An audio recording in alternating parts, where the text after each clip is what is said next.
നമസ്കാരം. ജോൺസൺസ് ടാർഗറ്റിൻ്റെ നിരീക്ഷണത്തിൻ്റെ ഒരു പ്രത്യേക സംപ്രേഷണത്തിലേക്ക് എല്ലാവർക്കും സ്വാഗതം. ഇന്ന് നമ്മൾ അവതരിപ്പിക്കുന്ന വിഷയമെന്ന് പറയുന്നത് 3 തരം വിഷങ്ങൾ എന്നതാണ്. 3 തരം വിഷങ്ങൾ ആണ് ഇന്ന് അവതരിപ്പിക്കപ്പെടുന്നത്.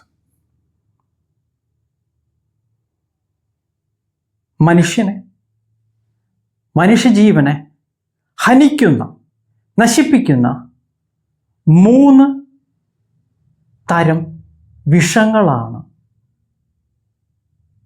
ഭാരതീയർക്ക് എതിരെ ഉപയോഗിക്കപ്പെട്ടുകൊണ്ടിരിക്കുന്നത്.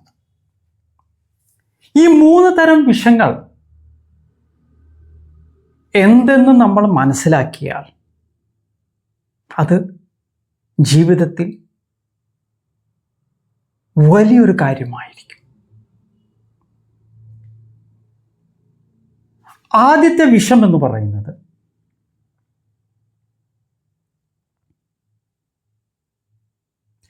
ഭൂമിയിൽ കലർത്തുന്ന വിഷമാണ്. വിഷമെന്ന് പറയുന്നത് പ്രകൃതിയിലില്ല, ഭാരത പ്രകൃതിയിലില്ല. അതുണ്ടെങ്കിൽ തന്നെ അതിന് സമാനമായ ഒരു സംഗതി അതിനോടൊപ്പം ഉണ്ടാകും. എന്ന് പറഞ്ഞാൽ വിഷത്തിന് തൊട്ടപ്പുറത്ത് അതിൻ്റെ അടുത്ത് ഒരു മരുന്നും ഉണ്ടാകും. അതായത് വിഷമാണെങ്കിൽ അതിൻ്റെ മരുന്ന് പ്രകൃതിയിലുണ്ട് എന്നർത്ഥം. അതിനാൽ തന്നെ പ്രകൃതിയിലൊന്നും വിഷമല്ല. അപ്പോൾ ഭാരത പ്രകൃതിയിലുള്ളതൊന്നും വിഷമല്ല എന്ന് വെച്ചാൽ ഭാരതത്തിൻ്റെ പ്രകൃതിയിൽ ഇല്ലാത്തതെന്തോ അത് വിഷമാണ്.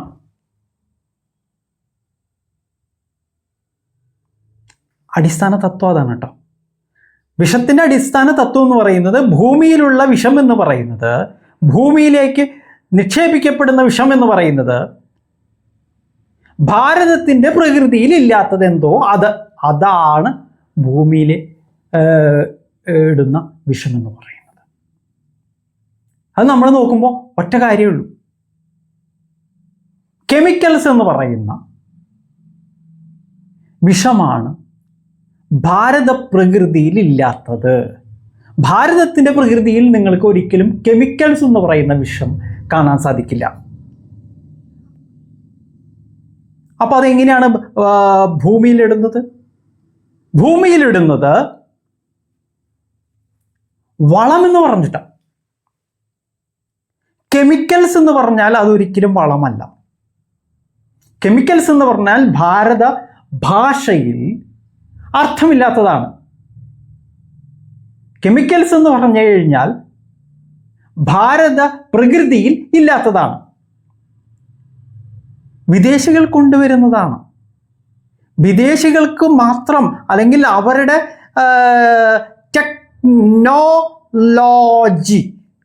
ലോജിക് എന്ന് വേണമെങ്കിൽ നിങ്ങൾക്ക് പറയാം, ഉപയോഗിച്ചുണ്ടാക്കുന്നതാണ് എന്ത് കെമിക്കൽസ് എന്ന് പറയുന്നത്. ഈ കെമിക്കൽസ്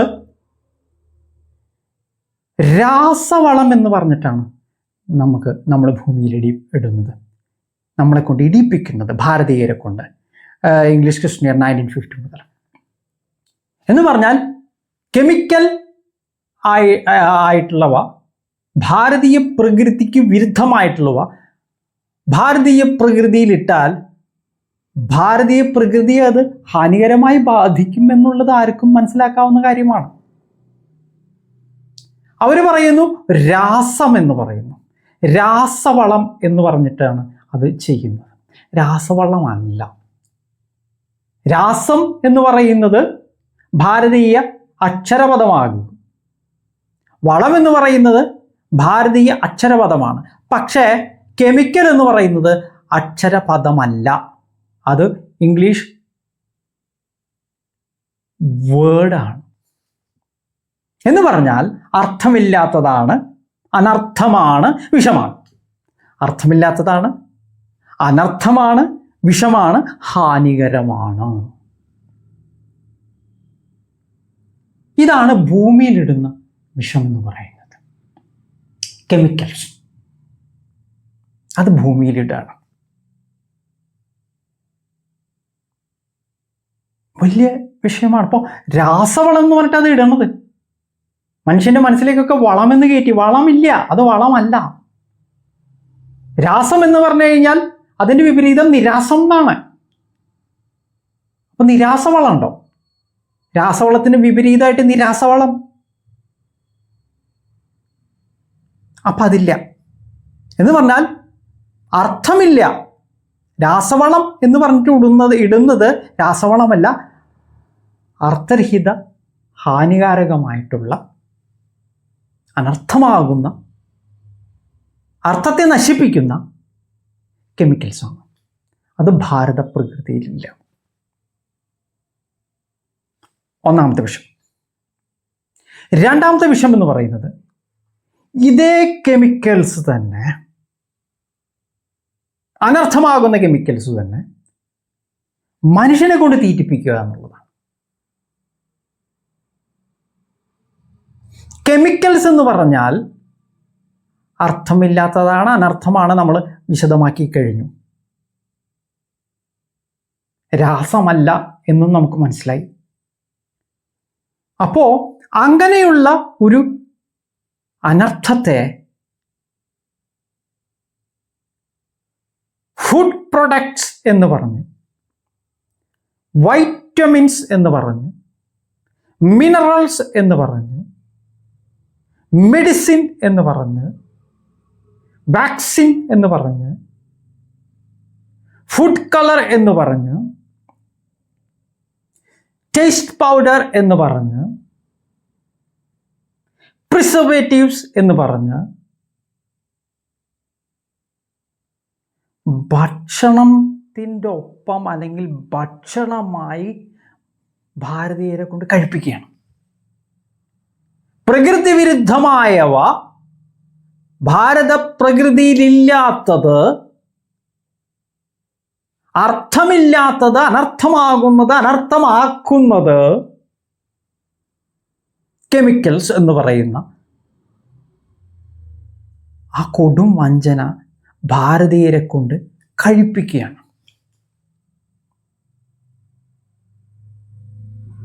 എന്തെന്നൊക്കെ പറഞ്ഞിട്ടുണ്ടാവും, എഴുതിയിട്ടുണ്ടാവും. Permitted level. നമ്മൾ മനസ്സിലാക്കണം എന്തെന്ന്. പെർമിറ്റഡ് എന്ന് പറഞ്ഞാൽ അംഗീകരിക്കപ്പെട്ടിട്ടുള്ള. പിന്നെ ലെവൽ, നിലവാരം. നമ്മൾ പഠിപ്പിച്ചിട്ടുള്ളത് പറയണം. അത് അർത്ഥമൊന്നും അതൊന്നും അല്ല കേട്ടോ. Permitted level of chemical poison. അതായത് നിങ്ങൾ ആര് പെർമിറ്റ് ചെയ്തു? ആരോ പെർമിറ്റ് ചെയ്തു. പെർമിറ്റ് എന്ന് പറഞ്ഞാൽ അനുവദിച്ചിരിക്കുന്നു അത്രേ. അതായത് ഒരു ഭാരതീയന് ഇത്രത്തോളം വിഷം കഴിക്കണം, നിർബന്ധമായും കഴിക്കണം എന്ന് പറഞ്ഞ് വിഷം കഴിപ്പിക്കുകയാണ്. വിഷം എന്ന് പറഞ്ഞാൽ കെമിക്കൽ, ഭാരതത്തിലില്ലാത്ത, ഇവരാൽ, ഈ തട്ടിപ്പ് ഇംഗ്ലീഷ് ക്രിസ്ത്യൻസിനാൽ ഉണ്ടാക്കപ്പെടുന്ന കെമിക്കൽസ് കഴിപ്പിക്കുകയാണ്. നമ്മളോട് പറയുന്നത് മലയാള ഭാഷയിലും ഭാരതീയ ഭാഷയിലും ഒക്കെയാണ് പറയുന്നത്. എന്ത്? മരുന്ന്, നിറം കൊടുക്കുന്നത്. ഭക്ഷണത്തിനെ ഭക്ഷണം എന്ന് പറഞ്ഞിട്ട് ഫുഡ്, ഭക്ഷണം എന്ന് തലകേറ്റി വെച്ചിട്ടുണ്ട്. ഫുഡ് ഭക്ഷണമൊന്നുമല്ല. ഭക്ഷണം എന്ന് പറഞ്ഞു കഴിഞ്ഞാൽ അതിൻ്റെതായിട്ടുള്ള കൃത്യമായ അർത്ഥതലങ്ങളുണ്ട്. അപ്പോൾ അതല്ല അത്. മരുന്ന് എന്ന് പറഞ്ഞു കഴിഞ്ഞാൽ അത് മെഡിസിൻ അല്ല, അതാണ് തീറ്റിപ്പിക്കുകയാണ്. അനർത്ഥകാരിയായിട്ടുള്ള എന്തായാലും നിങ്ങൾ കഴിക്കുകയാണെങ്കിൽ അത് അനർത്ഥം ഉണ്ടാക്കും. അതാരൊക്കെ അറിയാത്തത്? അനുവദിക്കപ്പെട്ട നിലവാരത്തിലുള്ള അത്രയും അളവിലുള്ള വിഷം എന്ന് പറഞ്ഞാൽ എങ്ങനെയാണ് ഒരു മനുഷ്യന് വിഷം അനുവദിക്കപ്പെടുന്നത്? എല്ലാ മനുഷ്യർക്കും ഒരേ നിലവാരത്തിലുള്ള, ഒരേ അനുവദിക്കപ്പെട്ട നിലവാരമാണോ ഉണ്ടാവുക? അങ്ങനെ മനുഷ്യൻ വിഷം കഴിക്കണമെന്നുള്ളത് ആരാണ് അംഗീകരിച്ചത്? ആരാണ് അംഗീകരിച്ചിട്ടുള്ളത്? ഭാരതീയരോട് ചോദിച്ചിട്ടുണ്ടോ? നിങ്ങൾക്ക് ഓരോരുത്തർക്കും ഇത്ര മാത്രം അനുവദിക്കപ്പെടാമെന്നുള്ളതിൽ നിങ്ങൾക്ക് പരാതിയുണ്ടോ? ആരെങ്കിലും ചോദിച്ചിട്ടുണ്ടോ? ഇല്ല. വെള്ളം ശുദ്ധീകരിക്കുക എന്ന് പറഞ്ഞിട്ട് വേൾഡ് വാർ എന്ന് പറയുന്ന ലോക കോളനി വാറിൽ ഉപയോഗിച്ചേർന്ന ക്ലോറിൻ എന്ന് പറയുന്ന പോയ്സണസ് ഗ്യാസ് അതിനെ പൊടിയാക്കി മാറ്റിയിട്ട് നമ്മുടെ ജാംസിലൊക്കെ കൊണ്ടിട്ട് എന്താ ചെയ്യുക? എന്തിനു വേണ്ടിയതാ അത്രേ? ജലം ശുദ്ധീകരിക്കുകയാണ് അത്രേ. എന്താ ഉപയോഗിക്കുന്നത്? ടൺ കണക്കിന് ഫണ്ട് ചേർക്കുകയാണ്. ഏതിലെ? ഡാംസിൽ. ഡാം എന്ന് പറഞ്ഞാൽ DAM-നും DAMN എന്ന് പറയുന്ന പുലിയാട്ടിനും ഒരേ പ്രൊനൗൺസിയേഷനാണ്, ശബ്ദമാണ് ഓർത്തേക്ക് വരിക. ഡാം, DAMN എന്ന് പറഞ്ഞാൽ ഡാം, നശിച്ചു പോട്ടെ എന്നർത്ഥം. DAM എന്ന് പറഞ്ഞാൽ അത് നശിച്ചു പോട്ടെ എന്നാണ് അർത്ഥം. അതായത് മനുഷ്യൻ നശിച്ചു പോട്ടെ, പുഴകളുടെ ഒക്കെ ഒഴുക്കില്ലാതാവട്ടെ, പ്രകൃതി കനിഞ്ഞനുഗ്രഹിച്ചിട്ടുള്ള എല്ലാ നന്മകളും ഇല്ലാതാകട്ടെ. ഡാം, ഡാം അതാണ്. അതിലൊക്കെ ടൺ കണക്കിന് ഫണ്ട്, ക്ലോറിൻ ചാക്ക് കണക്കിന് ടൺ കണക്കിന് കൊണ്ടുപോയി അടിക്കുകയാണ്. കേരള എന്ന് പറയുന്ന മണ്ടത്തരത്തിൽ ഇത് ചേർത്തുകൊണ്ടിരിക്കുകയാണ്. എന്ത്? ക്ലോറിൻ എന്ന് പറഞ്ഞിട്ടില്ല. എന്ത് ഈ ക്ലോറിൻ? ക്ലോറിൻ എന്ന് പറഞ്ഞതിന് നിങ്ങൾക്ക് എന്തെങ്കിലും മലയാളം അടക്കം ഭാരതീയ ഭാഷയിൽ പറഞ്ഞു തരാൻ പറ്റുമോ എന്താണെന്നുള്ളത്? നമ്മൾ നേരത്തെ പറഞ്ഞു വൈറ്റ് അമൈൻ, കുറ്റമീൻ,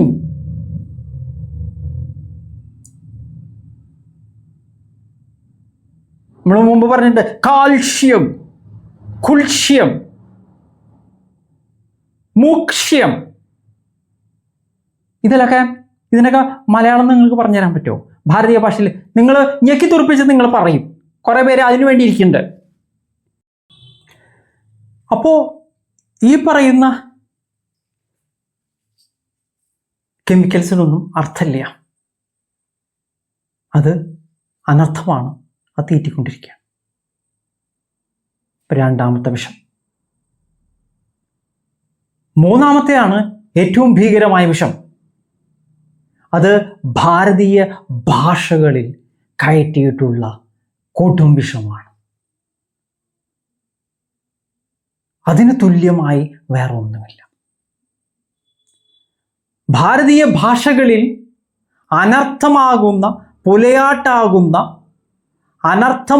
പുലയാട്ടാകുന്ന അർത്ഥമില്ലായ്മകൾ കയറ്റിവെച്ച് അതിന് അർത്ഥമുണ്ടെന്ന് ആരോപിച്ച്, ഇന്നതാണ് അർത്ഥമെന്ന് ആരോപിച്ച്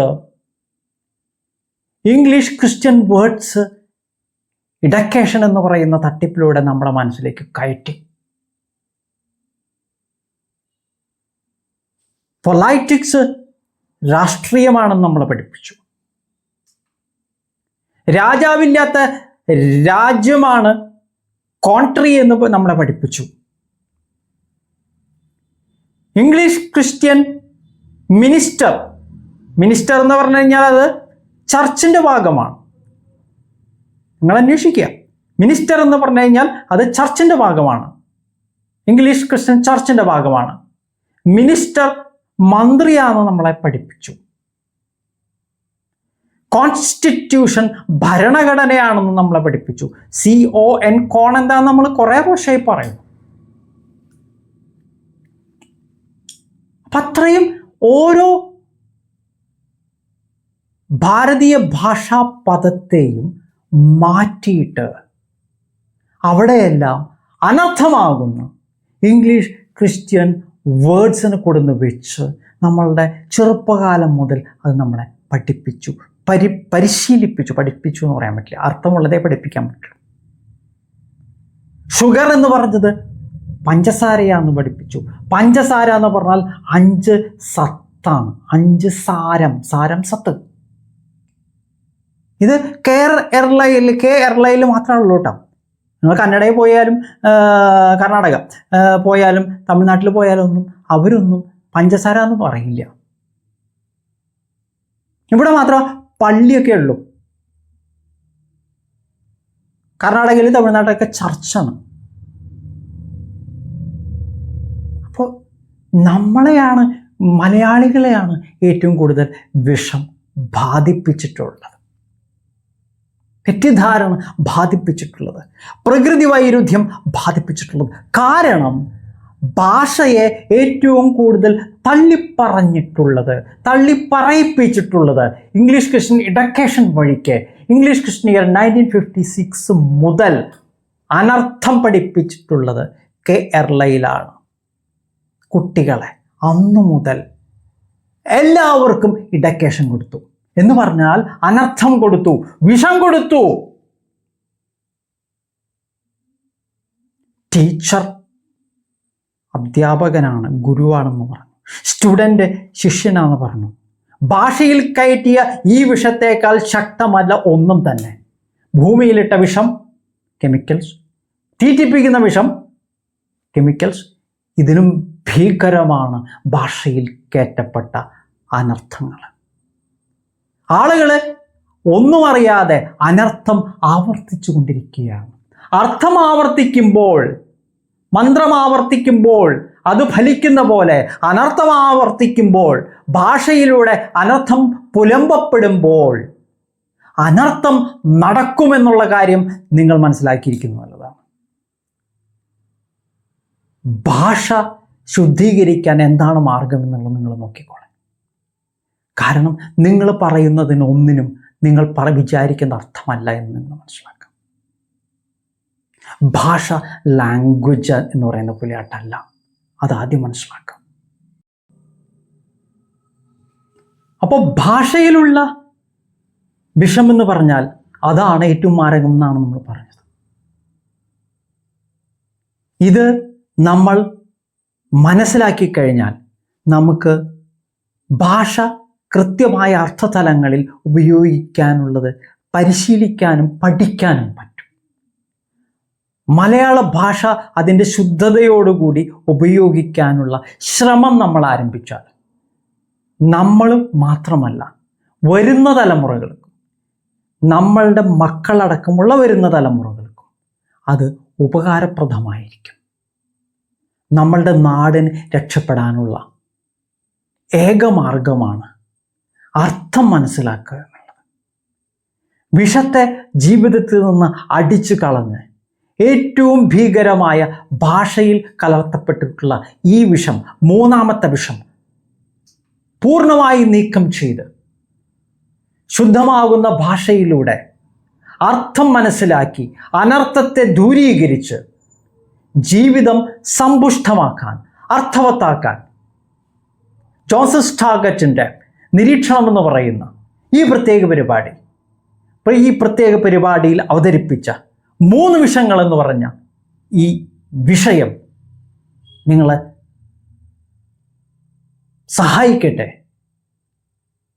എന്നാശംസിച്ചുകൊണ്ട് നന്ദി, നമസ്കാരം.